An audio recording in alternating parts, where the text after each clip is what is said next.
As many people know, the Thumb of Michigan is an agricultural hub for the state, the United States, and even to the nations around the world.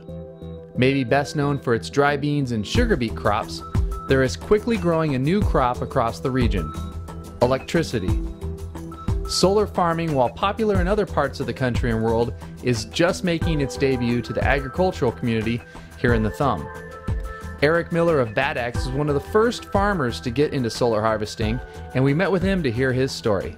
I didn't know anything about solar really until last winter. I didn't know any farms around here that had them. I'm sure there are a few in Michigan, but nothing locally.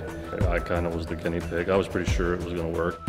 Really only took probably 6 weeks total for them to have it installed and create power. I can get on the internet and monitor every day exactly what's going on with the solar, how much it's producing. If you've got a sunny day and nobody's in the shop, I'm obviously selling electricity back to DTE. I just think that with solar, I can put up a system that doesn't bother the neighbors, doesn't make noise, there's not a lot of maintenance. It's just kind of let the sun do its thing, and it's turned out to be a good thing for me.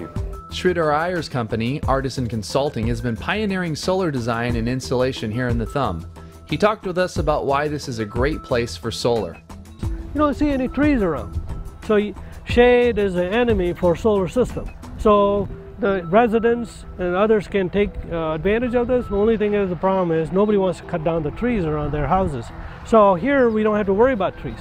They have great sheds, which you need a large roof space. I mean, this takes around 16 to 1700 square feet. So all these things kind of is a natural fit to have a solar system on our farm. Solar farming has been around for 50 years, but prices have always been a hurdle for it becoming a mainstream power source. But our country's new focus on renewable sources of energy is making the solar option possible for many businesses and farms. DTE now, in last September, came out of the program to give incentives to customers of DTE to put up a solar system. So it made economic sense. With the DTE incentive and the federal tax credit from the federal level, combination of the two, and some of the ingenuity innovations that have come up in the solar panel side, made it economically feasible for customers like Eric Miller to put up a system like this. I figure in 27 months I'll have my initial investment back, as long as you can utilize the federal tax credits.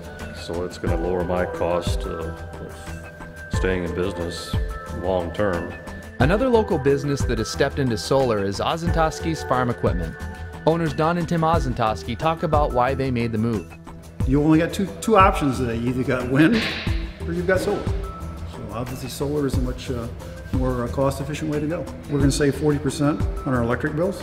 We may even do better. We're now a generator of electricity. So now we get paid by Detroit Edison for every kilowatt that we produce. Tax advantages was just great, which we're all looking for those tax advantages. We deal with the farmers here, have been for 56 years.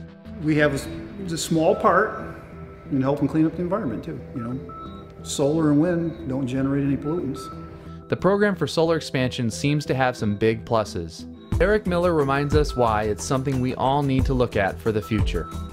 It all goes back to energy. I think energy problems are here to stay. Energy costs are going to they're not going to go down. We all have our responsibility to conserve energy and kind of look into the future, and I think that solar, it's quiet, it doesn't bother your neighbors. If you can use the federal tax credits, it's kind of a no-brainer as far as I'm concerned. I'm surprised there aren't more around, I guess.